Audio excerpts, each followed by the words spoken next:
Right, so welcome back to our company law class.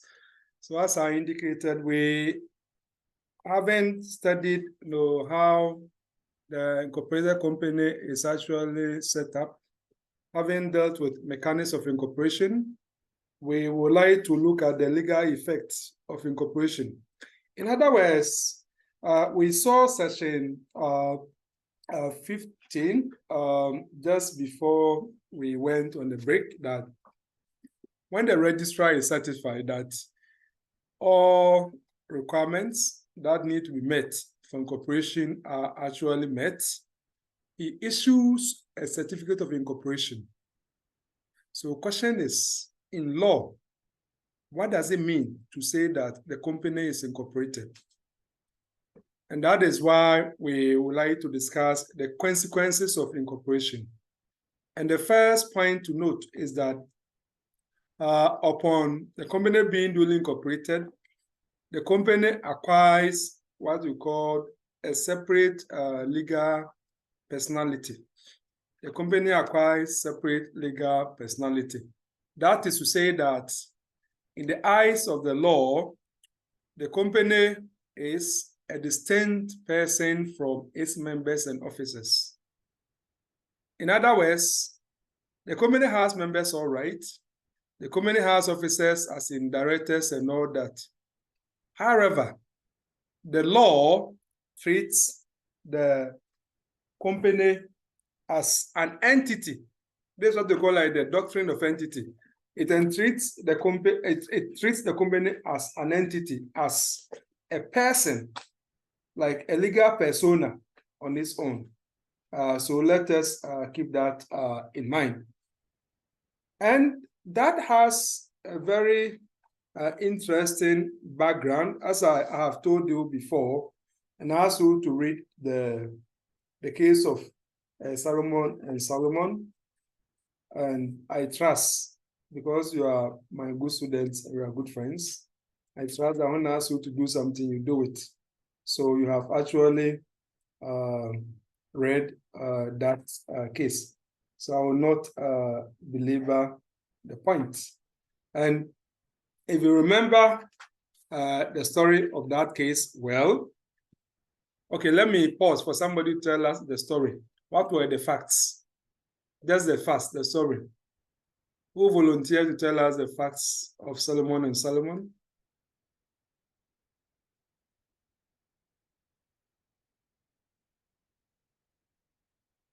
Yes. Hey, you are not back from your break?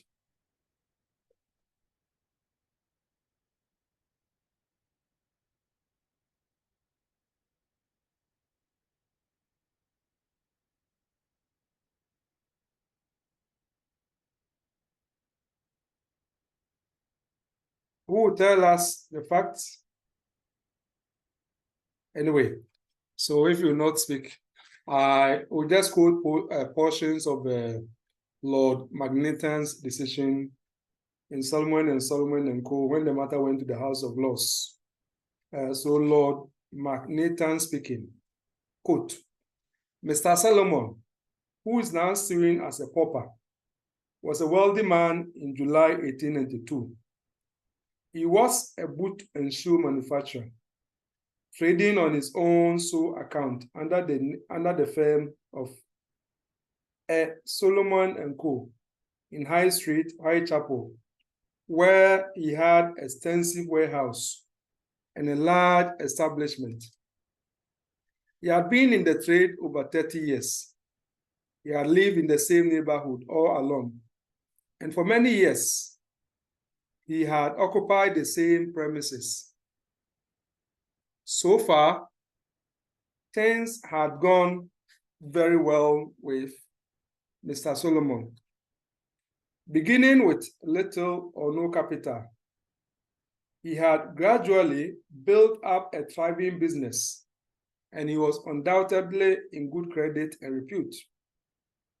It is impossible to say exactly what the value of the business was, but there was a substantial surplus of assets over liabilities.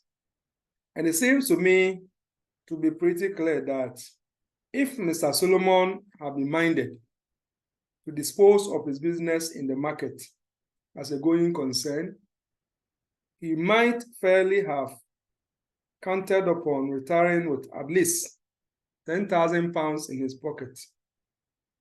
Mr. Salomon, however, did not want to part with the business. He had a wife and a family consisting of 5 sons and a daughter. 4 of the sons were working with their father, but the sons were not partners, they were only servants. Not unnaturally, perhaps they were dissatisfied with their position. They kept pressing their father to give them a share in the concern. They troubled me, said Mr. Solomon, all the while. So at length, Mr. Solomon did what hundreds of others have done under similar circumstances. He turned his business into a limited company. He wanted, he says, to extend the business and make provision for his family. In those words, I think, he fairly describes the principal motives which influenced his decision. All the usual formalities were gone through. All the requirements of the Companies Act 1862 were duly observed. There was a contract with the trustee in the usual form for the sale of the business to a company about to be formed. There was a memorandum of association duly signed and registered, stating that the company was formed to carry out that contract into effect and fixing the capital of £40,000 in 40,000 shares of £1 each. There were articles of association providing the usual machinery for conducting the business. The first directors were to be nominated by the majority of the subscribers to the memorandum of association. The directors, when appointed, were authorized to exercise all such powers of the company, as were not by statute or by articles required to be exercised in general meeting. And there was express power to borrow on the benches, with the limitation that the borrowing was not to exceed £10,000 without the sanction of a general meeting. The company was intended from the first to be a private company. It remained a private company to the end. No prospectus was issued. No invitation to take shares was ever addressed to the public. The subscribers of the memorandum were Mr. Solomon and his wife and 5 of his children who were grown up. The subscribers met and appointed Mr. Solomon and his 2 elder sons as directors. The directors then proceeded to carry out the proposed transfer.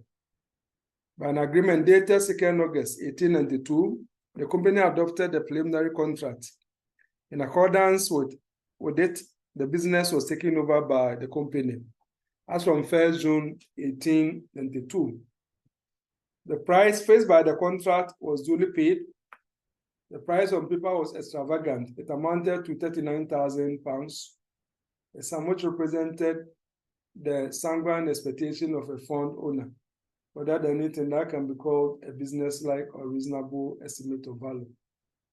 I mean, his lordship will continue and continue. And his lordship will add, and I quote, Mr. Solomon received for his business about £1,000 in cash, £10,000 in debentures, and half of the nominal capital of the company in fully paid shares for what they were worth. No other shares were issued except the 7 shares taken by the subscribers to the memorandum, who of course knew all the circumstances and had therefore no ground for complaint on the score of the overvaluation. The company had a brief career. It fell upon evil days. Shortly after it started, there seemed to have come a period of great depression in the boot and shoe trade. There were strikes of workmen too, and in view of that danger, contracts with the public bodies, which were the principal source of Mr. Solomon's profits, were split up and divided between different firms. Attempts made to push the business on behalf of the new company crammed its warehouse with unsaleable stock. Mr. Salomon seems to have done what he could. Both he and his wife lent the company money, and then he got his debenture cancelled and reissued to Mr. Broderick, who advanced him £5,000, which immediately handed over to the company on loan. The temporary relief only hastened reign. Mr. Broderick's interest was not paid when he became due. He took proceedings at once and got a receiver appointed. Then, of course, came liquidation and a forced sale of the company's assets. He realized enough to pay Mr. Broderick, but not enough to pay the debentures in full. And unsecured creditors were consequently left out in the cold. In this state of things, the liquidator met Mr. Broderick's claim by a counterclaim, to which he made Mr. Salomon a defendant. He disputed the validity of the debenture on the ground of fraud. On the same ground, he claimed rescission of the agreement for the transfer of the business, cancellation of the debentures, and repayment by Mr. Salomon of the balance of the purchase money. In alternative, he claimed payment of £20,000 on Mr. Solomon's shares, alleging that nothing had been paid on them. There was a trial. So when the trial came on, the validity of Mr. Broderick's claim was admitted, and it was not disputed that 20,000 shares were fully paid up. The cases presented by the liquidator broke down completely, but the learned judge suggested that the company had a right of indemnity against Mr. Salomon, mere dummies. The company was, the signatories of the memorandum of association were, he said, mere nominees of Mr. Salomon, mere dummies. The company was Salomon in another form. He used the name of the company as an alias. He employed the company as his agent. So the company, he thought, was entitled to indemnity against its principal. The counterclaim was accordingly amended to raise this point. On amendment being made, the learned judge pronounced an order in accordance with the view he had expressed. The order of the learned judge appears to me to be founded on misconception, and this is the most important part for us. Lord Magneton speaking. The order of the learned judge appears to me to be founded on a misconception of scope and effect of the Companies Act 1862. In order to form a company limited by shares, the Act requires that a memorandum of association should be signed by 7 persons, who are each to take 1 share at least. If those conditions are complied with, what can it matter whether the signatories are relations or strangers?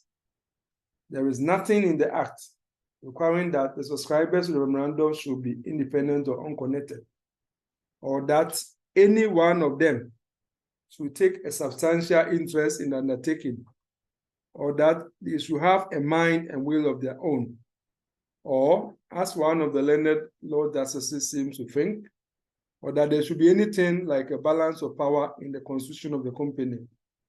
In almost every company that is formed, the statutory number is eked out by clerks or friends who sign their names at the request of the promoter or promoters without intending to take any further part or interest in the matter.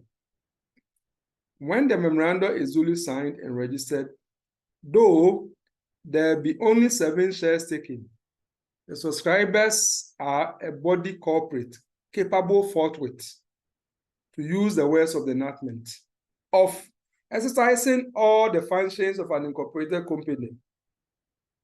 Those are strong words. The company attains maturity on its birth. There's no period of minority, no interval of incapacity.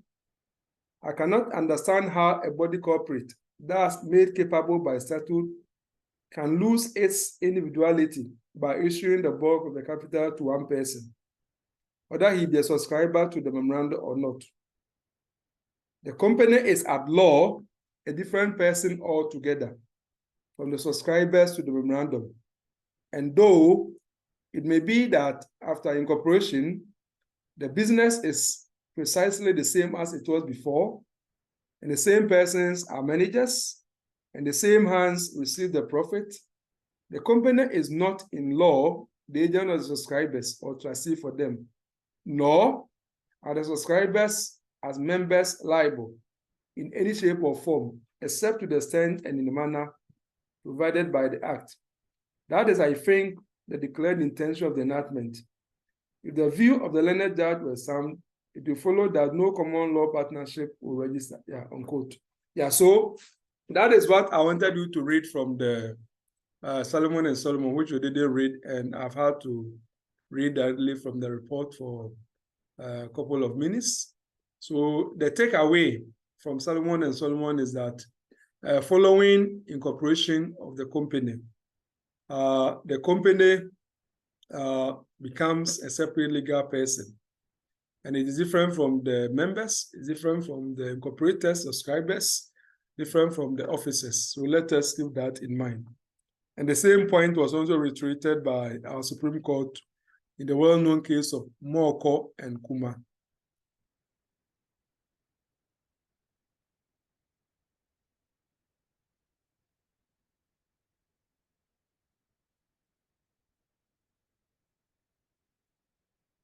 Yeah, so another point to note is that as a result of being incorporated, becoming a separate legal person, the company also acquires capacity to contract. So let's keep that in mind. Capacity to contract.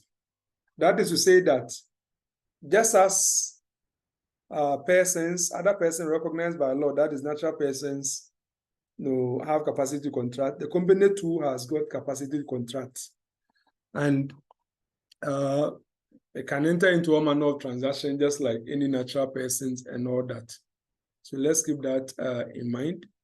And the obligations which are associated with the contracts which the company may enter are enforceable against the company as a person at law and not the shareholders. So therefore, if the company entered into transaction, the company will be acting through directors or through some other officers. But it doesn't mean that if there is a breach of the contract or the company has defaulted in keeping a side of the transaction, you go after the shareholders or the directors. No, you have to go after the company itself because the company is a separate legal person. The company has capacity to contract. But then, since the company is an artificial person at law, we need to remember that it does not have hands, leg, a mind of its own. As Lord Cranworth in Aberdeen Railway against Blackie Brothers will tell us when we are later discussing directors. So it has to function through instrumentality of natural persons. And so it is the officers, the members, and other agents appointed who have to do things on behalf of the company. And that is why Section 144, if we look at your legislation, Section 144 of Act 992 stipulates that a company shall act through the members of the company in general meeting or the board of directors or through officers or agents appointed by or under authority derived from members in general meeting or board of directors. So we are giving a sense of how the company, being artificial person, is still able to do things which natural persons have the ability to do by reason of their organs and other things. So look at the case of Morkor and Kuma again, and then the Royal British Bank against Turkwan. Another consequence of incorporation is that members are not liable for the debts and liabilities of the company. And this is a basic point which we have made over and over again. When we're discussing the types of companies, right? We talk about company limited by shares, company limited by guarantee. And then we explain that in the case of company limited by shares, what it means is that where the company fall into bad times and its assets are not enough to pay the various debts and liabilities that it might have incurred, you cannot ask shareholders to come and pay money towards the debts of the company. All that shareholders will lose is the money that they gave the company for the shares that they have. That money is that which will not be refunded to them because the company itself is distressed. Or where shares have been issued, but then a shareholder did not finish paying for the agreed consideration, then the shareholder could be asked to come and pay the unpaid liability. But beyond the unpaid liability, he cannot be asked to pay anything again because liability of members are limited. In a similar vein, where the company is limited by guarantee, as we saw, should things become difficult for the company and we need to raise money to pay its debts and liabilities, members will only be made to pay the amount of money they made undertaking at the incorporation stage to contribute towards the assets of the company in the event of winding up. And beyond that, even if it's not enough to pay the debts and liabilities of the company, nobody can ask them to pay anything again. So let's keep that in mind. But of course, when it comes to unlimited liability company, that one, there's no capping in terms of liability. So let us keep that in mind. So look at the cases of the On and Belhaven and the Rose Steel Products against British Steel Corporation. It also needs to be remembered that following incorporation, the company has capacity to acquire property, and that property is the asset of the company and is separate and distinct from that which is held by members or officers. So because the company is a separate legal person, because the company has capacity to enter into contract, the company also has capacity to acquire property in its own right. And the property of the company is not property of the members or officers, as it were. So let us keep that in mind. So members or officers do not have any proprietary interest in the property which is owned and held by the company. So the case of Majob against Bartholomew Limited is quite instructive, as well as the well-known case of Morkor against Northern Insurance. It's a very nice case, and I hope you have read it by now. Anyway, for you, if you want to ask you to read Salomon and Salomon, you demonstrated to me that you have not read, so I'll not make any presumption. But the case of Morkor and Northern Insurance, which illustrates further the separate legal person, especially in relation to the fact that the companies acquires property in its own right.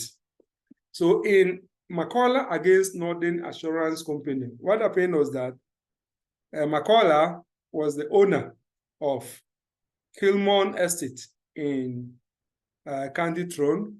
So he sold the whole of the timber on the estate, like a property, right, to an Irish company in consideration of allotment to him of 42,000 fully paid £1 shares. All the company shares were held by Morkor, that is the owner of the property which was sold, and his nominees. And he was also an unsecured creditor of the company for an amount of £19,000 Following the sale, he effected insurance policies in his own name for the respondent insurance company and others, covering the timber against fire. 2 weeks later, almost all of the timber was destroyed in the fire. And naturally, we would like to take action to enforce the insurance policy. So a claim was brought by Morkor on the insurance policy, but that claim failed in court. It was disallowed. Mr. Morkor was not successful. And why was he not successful? The simple reason was that he did not have insurable interests. Before you can acquire insurance policy against a particular risk in respect of a subject matter, you must have insurable interest in that subject matter. So when the court refused the claim of Mr. Morkor, and this is how the court rendered this, speaking through the mouth of Lord Sumner, whom I quote now, quote, "My lords, this appeal relates to an insurance on goods against loss by fire. It is clear that the appellant had no insurable interest in the timber described. It was not his. It belonged to the Irish Canadian Sawmill Limited. He had no lien or security over it, and though it lay on his land by his permission, he had no responsibility to its owner for his safety, nor was it there under any contract that enabled him to hold it for his debt. He owned almost all the shares in the company, and the company owed him a good deal of money. But neither as a creditor nor as a shareholder could he insure the company's assets. The debt was not exposed to fire, nor were the shares. And the fact that he was virtually the company's only creditor, while the timber was its only asset, seems to me to make no difference. He stood in no legal or equitable relation to the timber at all. He had no concern in the subject insured. His relation was to the company and not to his goods. And after the fire, he was directly prejudiced by the paucity of the company's assets, not by the fire." Unquote.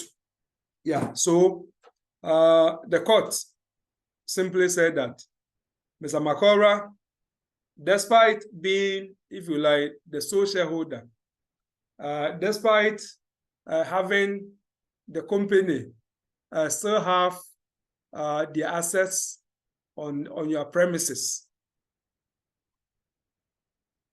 you could not take insurance policy to insure the assets of the company against fire, because you do not have any proprietary interest. You do not have any insurable interest. The company is a person. If the company has assets, the assets belong to the company. It is the company which has proprietary interest. It's the company which has insurable interest. And it should have taken the insurance policy in its own right and not as it happened. So let's keep that in mind. And that is why, in short, against Treasury commissioners, the point will be made again that shareholders are not in the eye of the law, part owners of the undertaking. The undertaking is different, something different from the totality of the shareholding. So let's keep that in mind. Now, another consequence of incorporation is also that the company has the capacity to sue, to enforce claims, hold it in its own name. Of course, this particular point used to be a very important point some years ago, but now with the various modifications which have been made to it, it is more of just academic value than practical relevance. There's a principle called the rule in force and habitual. Now, the doctrine or the rule in force and habitual simply says that where a wrong is done to a company, it must sue in its own right and capacity. So that is to say that if someone has done something against the company, it is the company as a person which must take the matter up and not any other person. But as I said, in modern times, and particularly under our Act 179 now, which was repealed, and in new place we have Act 992, this rule in force and habitable has seriously been whittled down, and it's just of essentially academic value now, because if you look at Section 200, subsection 2 of Act 992, the company can litigate if it has, it can litigate in its own right, if you like, and it can also authorize maybe other people to use its name to sue. So as I said, that is not so much of a problem now. But then so what are the major exceptions which have developed to the rule that if the company has a claim, the company must sue in its own name and in its own right? Now we have something we call derivative suits, and later on we will discuss more about derivative suits when we are doing the corporate governance in terms of Section 200 Section 4. That is to say that something which ought to have been pursued by the company, but for some reason, other affected persons are allowed to sue, like in the name of the company. And the same thing also applies to this representative action, as you will see. But we talk about them later on when we are discussing corporate governance as a topic on its own.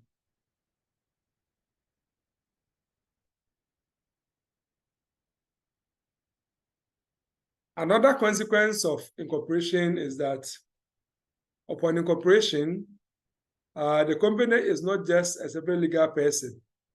It also has perpetual succession. That is to say that it has the potential to exist forever. For so long as the world remains, let's put it that way. Its operations may change, its officers and even members probably may change, but the company will remain.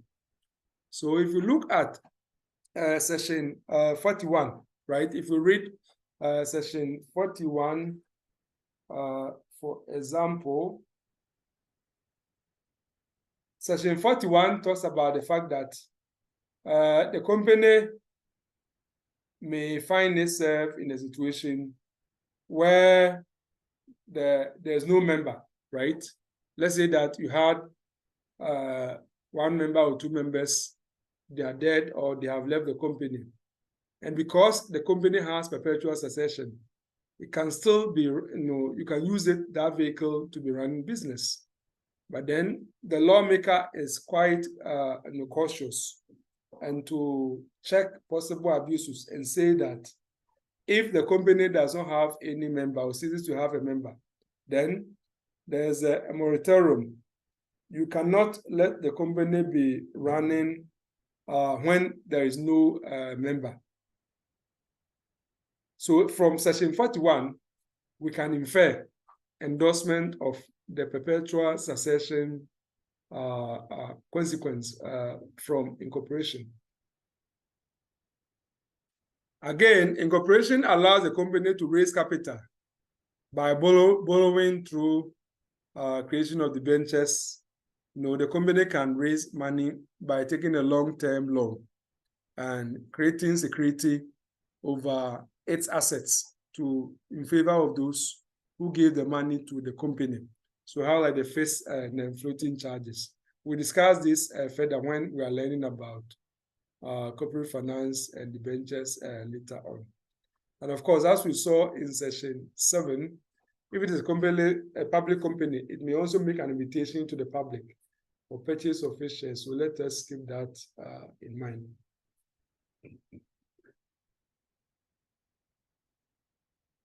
Another basic point which we also need to make is that, of course, when it comes to transferability of shares, we've discussed that depends upon whether it is a private or public company. But in terms of management, there's a separation between shareholding, ownership, and management. The company, if we look at the requirement that we saw in terms of the application for registration.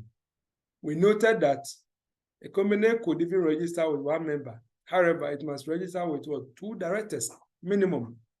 And that tells you that there's a dichotomy, or there's a separation between management and those who actually owe shares in the company, as it were. Of course, it goes without saying that the company, being a legal person, which has capacity to enter into contract, which has capacity to own its own property and so on, must also pay tax. So we have a corporate tax which the company should pay. And the tax which the company should pay is separate from that of the shareholders. And that is why the company will pay corporate tax on its profit. And then the shareholders will pay tax on their dividends. Because the dividends, when declared and distributed, goes to the shareholders. It's not the money for the company. And if you learn the law of taxation, if you are earning income, then you have to pay tax on it. So the dividend is an income to the shareholder. So you have to pay tax on it. However, the company income is like the profit. And then the company as a person must also pay corporate tax on it.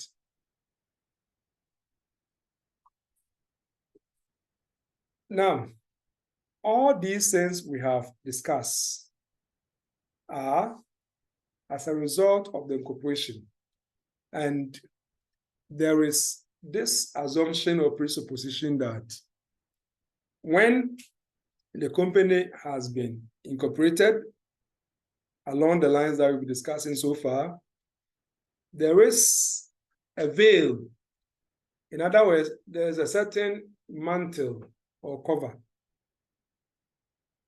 Not in fact, but just in the eyes of the law, which is metaphorical, that, so to speak, which comes down to cover the company, so that when you look at the company, the subscribers are concealed, the members are concealed, and all other personalities are concealed. You just see the company as just, if you like, one entity standing there.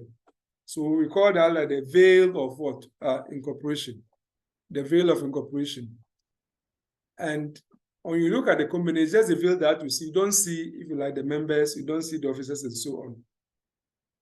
However, for good reason, sometimes circumstances may warrant that we ignore the veil of incorporation. We ignore the separate legal personality of the company and say that we are not just going to be satisfied that the company is a separate legal person. For that matter, if anything has gone wrong, we should just look at only the company and not any other person. No. It may well be that some people are taking advantage of the company and they are using it to perpetuate wrongdoing. Or it may well be that if certain individuals are not made personally responsible, certain matters will not be properly attended to. And that is why the lawmaker, in its wisdom, will say that under stated circumstances, the separate legal personality may be ignored in order to ascribe liability to other individuals or other companies related to the company, as it were. When that has occurred, we say that the corporate veil has been lifted, or the corporate veil has been pierced, as it were. So that's what we call it, the lifting of the veil of incorporation. Lifting of the veil of incorporation.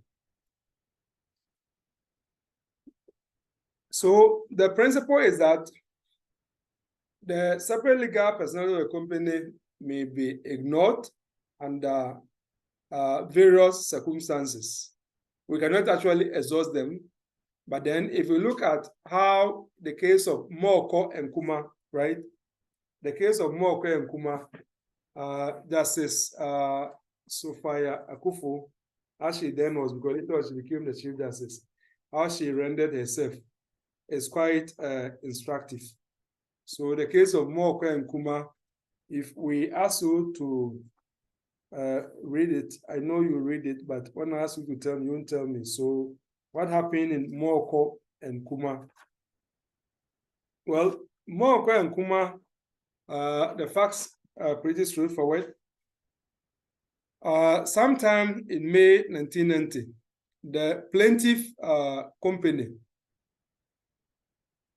the plaintiff, that is a Morkor, entered into a sale agreement with the first defendant company, that is East Coast Fisheries Limited, for supply of some quantity of frozen fish at a price of $180,000. The sale agreement was negotiated and witnessed by the second defendant, that is the Chief Executive Officer, who is also the director and shareholder of the company. A deposit was paid by the company, which promised to pay the balance of the purchase price by end of September 1990. The company, however, defaulted in settling the balance of the purchase price. As a result, in October 1990, the plaintiff sued both the company and the second defendant. Mind you, the second defendant here is the CEO of the company, as well as the shareholder and director. So it's not only the company which was sued, he was also sued as well. Now, later on, when the matter traveled through the trial process, a point was taken regarding propriety of making the CEO a second defendant or a co-defendant, as it were. Because if you look at the transaction involved the company, of which he was just the CEO, the shareholder, and the director. So a point was taken. So when the point was taken, it gave opportunity to Akufu GSC to actually state the law in a way which also explains further what we are discussing as far as lifting of the veil is concerned. And her ladyship rendered herself as follows, and I quote: "The corporate barrier between the company and the persons who constitute or run it may be breached only under certain circumstances. These circumstances may be generally characterized as those situations where, in the light of the evidence, the details of justice, public policy, or the Companies Act so require, it is not possible to formulate an exhaustive list of the circumstances that will justify a lifting of the corporate veil." In other words, unquote, in other words, the ladyship was saying that we cannot finish listing all the possible situations which would justify that we lift the corporate veil. We ignore the separate legal personality principle. But at least she gave us some indication that where requirements of justice, public policy, or the Companies Act itself require, then the veil will be lifted. Similarly, in the case of Worldwide Shipping and Agencies Limited against DACO, the Court of Appeal made a similar point. And this is how the court rendered itself, quote: "A corporation will be looked upon as a legal entity as a general rule, but when the notion of legal entity is used to defeat public convenience, justify wrong, protect fraud, or defend crime, the law will regard the corporation as an association of persons unquote. So we see that in a worldwide shipping and agency limited, we are being given indications that if the separate legal personality is being used to defeat public convenience, justify wrongdoing, or protect fraud or even crime, then it will be sidestepped. It will be sidestepped. So in such cases, the company will be held to be the alter ego of the shareholders, the officers or the subsidiary company. And the point was made in the High Court decision of AJ Fund Construction Limited against West African Quarries. Now, what is the justification for ignoring the separate legal personality or lifting it? It is basically that a strict adherence and reverence to the separate legal personality sometimes could lead to inequitable results, unjust results to company creditors, to minority members, and even to the public. And that is why, in appropriate cases, the principle in Salomon and Salomon may be sidestepped so as to achieve ends of justice. So let's keep that in mind. And I would like you to read a short article, Companies and Creditor Rights, Salomon and Salomon, the Ghanaian Experience. Just few pages of the Review of Ghana Law, page 187 to 196, the 1973 edition, volume 3. So look at it. Yeah, so we want to look at instances in which the veil may be lifted. And the veil may be lifted either by the Companies Act, Act 992, or by other legislation, and then by courts. So let's look at lifting the veil pursuant to the Companies Act. There are a number of situations in the Companies Act in which the veil may be lifted so that either certain individuals or certain subsidiaries of the company are held liable for certain wrongdoing. And let's look at examples.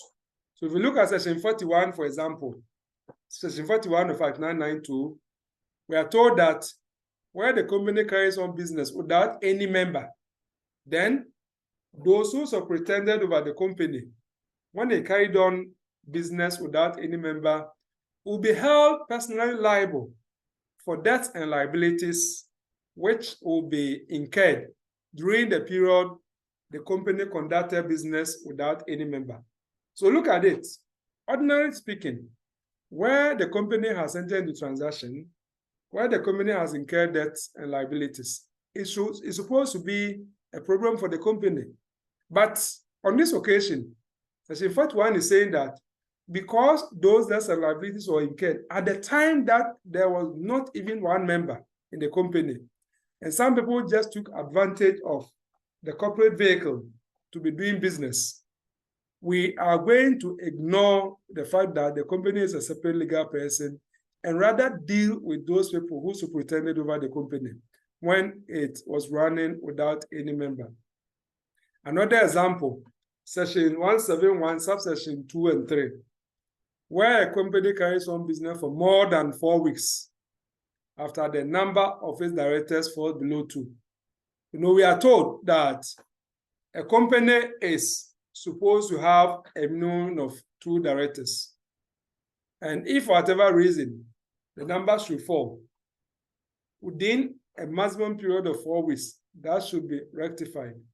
Now, where it is not rectified, and yet the company is running business, then the veil will be lifted so that those who were in charge of the company, when the company was carrying on business for more than 4 weeks, without the minimum number of directors, will be held personally liable.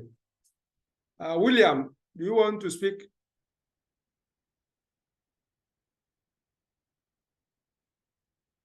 No, sir. All right. Another example of lifting veil pursuant to the Companies Act can be seen in Section 17. Section 17, if you remember, when we were discussing the application for incorporation, right? We said that despite the fact that Section 15 has stated that when the certificate of incorporation has been issued, it is conclusive evidence of due incorporation of the company. And for that matter, no one will be permitted to bring an action in court to cancel it or have the incorporation declared null and void. That notwithstanding, Section 17 says that where there was an omission or there was an error in any of the documentation submitted prior to the issue of certificate of incorporation, we are going to hold the signatories, those who signed the document, personally liable and not the company. Again, if you look at Section 8, subsection 2, we are told that a company limited by guarantee must not carry out business for profit, of course, except where the profit is in furtherance of the purposes for which the company limited by guarantee is set up. Otherwise, the veil will be lifted to hold those who are in charge of the company limited by guarantee at the time that it was running business for profit liable. Another example, Section 125. The law is that you are supposed to publish the name of the company, or you are supposed to avoid any misdescription.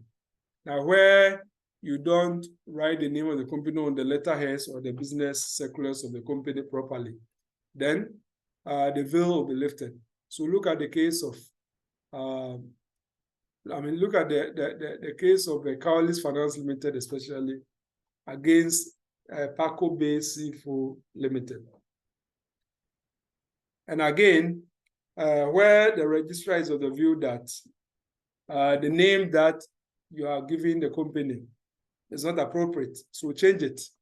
It gives you a directive under Section 21, and you ignore the directive, then the veil will be lifted so as to hold those who were in charge of the company as officers personally accountable for the default in complying with the Registry of Companies order to change the name.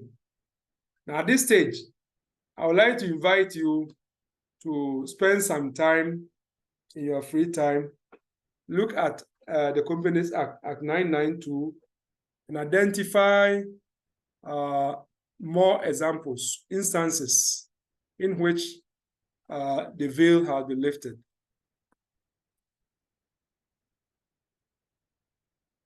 Now, the veil may also be lifted as a result of stipulations in other legislations. So we just give a few examples. And of course, if you look at the English case of Dimbley against NUJ, the point was made, quote, that sometimes the corporate veil is drawn by statute, not only relating to Companies Act alone, but by other statutes, unquote. So example of the other statutes in Ghana context will, for example, include maybe anti-avoidance mechanism in our various tax legislation, as well as the residence of a company. That is the residence of a company for purposes of determining whether it should pay certain taxes and so on. The nationality of a company. If you look at the Ghana Investment Promotion Center Act, I think we have a new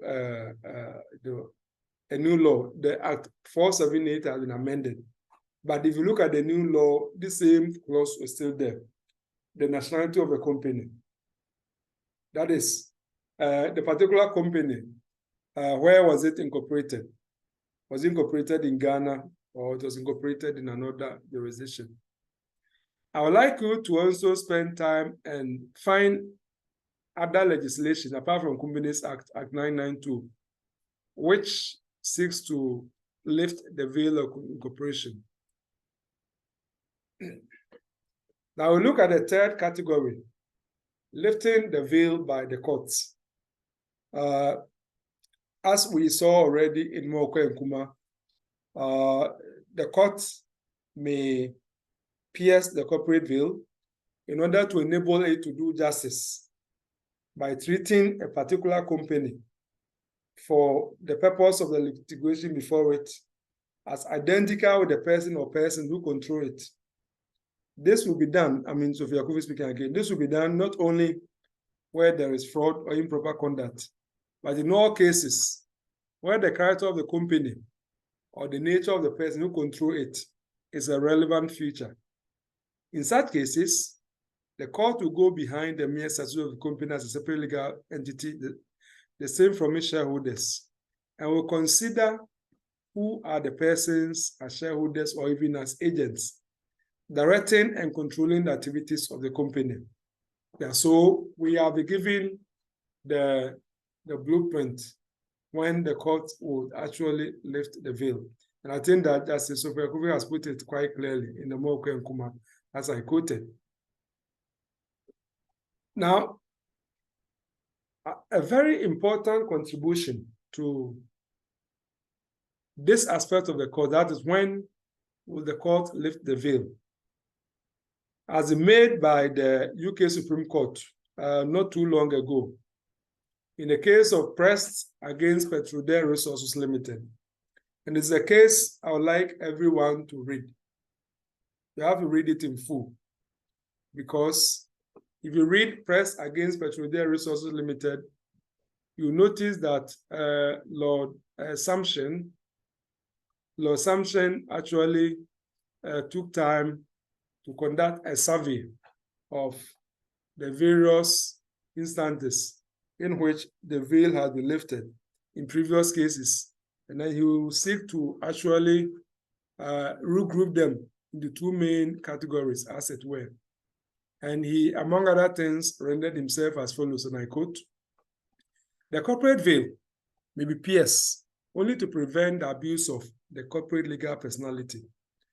The court may then pierce the corporate veil for the purpose, and only for the purpose of depriving the company or its controller of the advantage they would otherwise have obtained by the company's separate corporate personality." So please read it in full. Now, so all these considered, what then is the test? What criterion must the court establish before it will decide to lift the veil or not to lift the veil?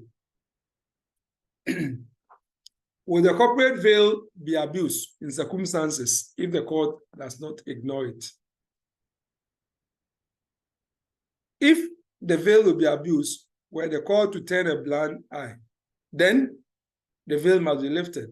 Or, put differently, is the corporate veil being abused and that it needs to be disregarded under certain circumstances?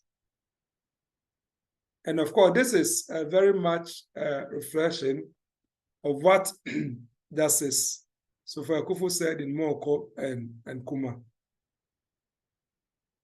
And that is why her leadership said, and I quote, "Whether or not a situation is one in which the lifting of the veil of incorporation is merited is dependent on the peculiar factors driving each particular case," unquote.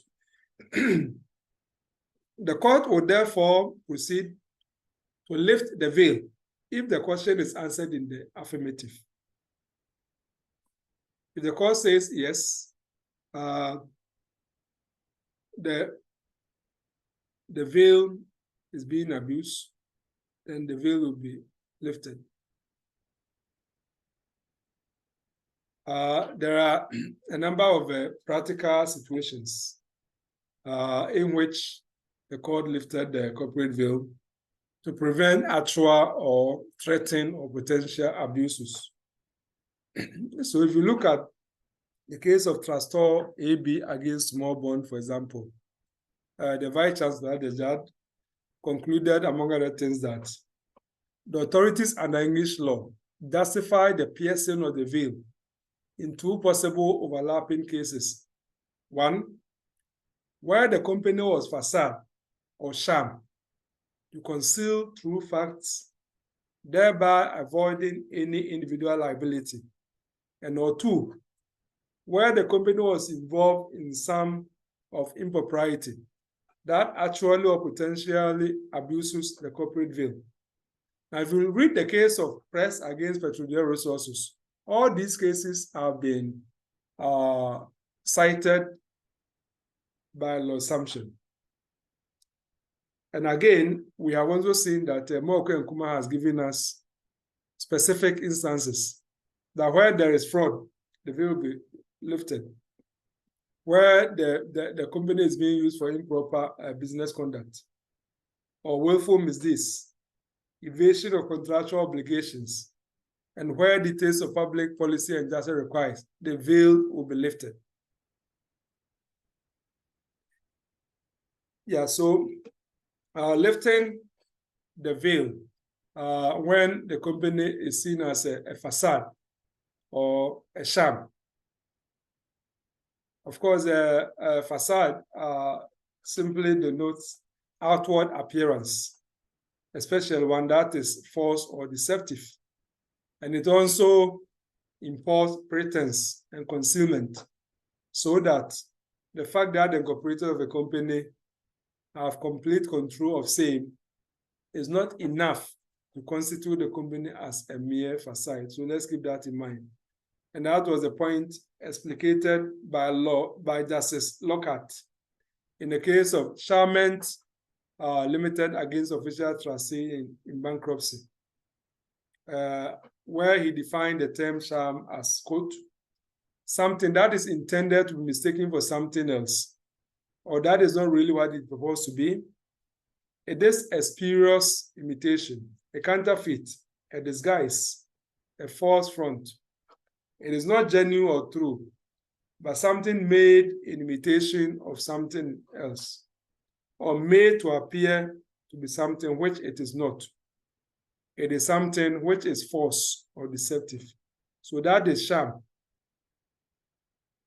And the same word was also explained further by law assumption in the case of Prest and Petrodel Resources. And this is what he said concerning the concept of facade and sham, and I quote, references to a facade or sham beg too many questions to provide a satisfactory answer.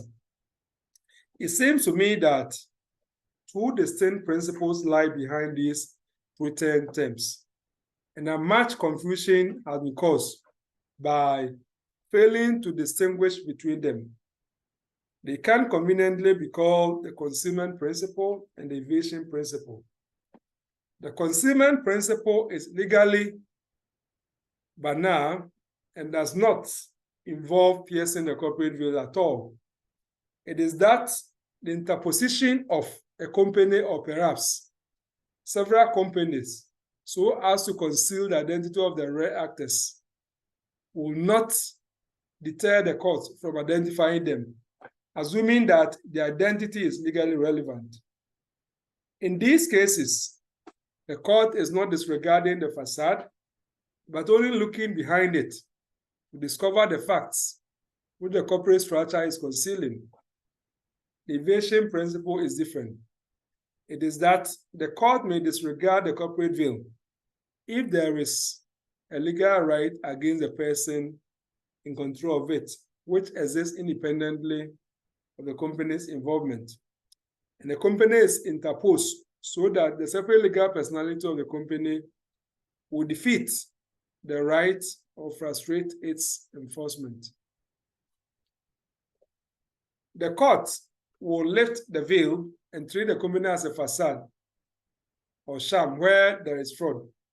Yeah, so his lordship will continue, but the point I want you to note is that if you will not remember any of the English cases at all concerning lifting the veil, I want you to read Prest against Petrodel. So read the full judgment, please. Read the full judgment. Of course, when it comes to fraud, in law, we say that fraud vitiates everything, isn't it? And for that matter, where there is fraud, if resolving it will involve lifting the corporate veil, that will be it, as happened in the case of Lazarus Estate Limited against business. So look at that. And also the Ghanaian cases of Amate against Social Security Bank Limited, and then Rosen, and of course Morkor and Kuma again, as we have seen. Now, where someone is also trying to hide behind the corporate veil to evade contractual obligation, the veil will be lifted, as happened in the case of Guilford Motor Company against Home. Where particularly, let's say that you had employment contract, and that's what happened in Guilford against Home. And in employment contract, there was a contract in restraint of trade. There was a clause which says that when you stop working for the employer, you are not going to accept, if you like, you are not going to compete with the employers, competitors and all that. Now you leave the employment of your employer, and then you go and set up a company. And the thing that you personally undertook not to do against your former employer, now you are using your company to do that because you know that the company is a separate person from you. So here, you're using your company as a facade or sham to evade your contractual obligation. And the veil of incorporation will be lifted. Similarly, look at the case of Jones against Lipman, and then the Creasy and Bridgewood, as well as Odd against the Bedhaven we have cited already. Now, in agency arrangements too, in some circumstances, it may be necessary for the veil to be lifted. That is where the company is presented as, if you like, a principal, as if he has done a transaction in its own right. But then when we examine the facts critically, you get to know that that company was only an agent for another entity or company. So please look at the case of, especially the case of Kuni against State Gold Mining Corporation and other, that Ghanaian case. Look at it. And of course, RFG Firms Limited.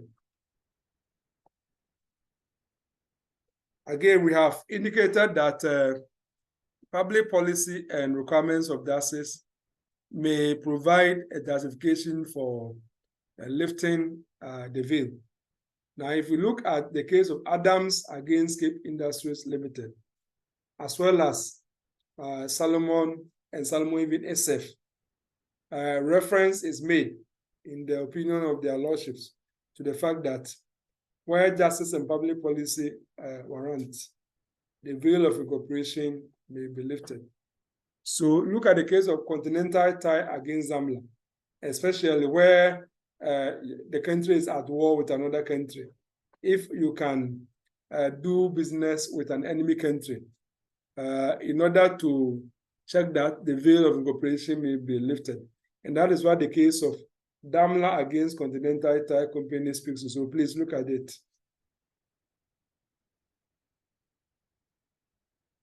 Sometimes, so where you have the phenomenon of a group of companies, right? You have parent companies, subsidiary companies, and all that. And ordinarily, each company within the group is a separate legal entity. However, circumstances may warrant, circumstances pertaining to justice may warrant that the separate legal personality, status of each of them should be disregarded, so that they'll be seen as, if you like, associated or as a one entity. So look at the case of Kuni against State Gold Mining Corporation. And of course, the Abazaro is also an interesting case. But one particular case I would like you to look at for the beauty of the factual pattern as well as the beautiful language law-learning use is the case of DHN Food Distributors against Tower Hamlets, Landing Borough County. I would like you to read it and you tell me about it. what Lord Denning called the Trinity in one, or the one in Trinity, okay? You have a company, no, I'm not going to tell you. To go and read it and then you tell me, otherwise I'm telling you all the cases.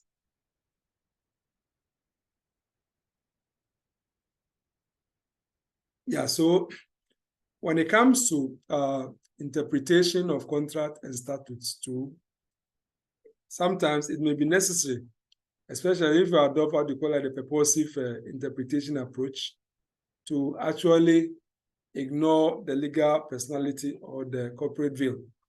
So if you look at section 10, subsection 3, the Interpretation Act of 2009, for example, you notice that courts are supposed to ensure creative development of provisions of statutes in order to advance their purpose.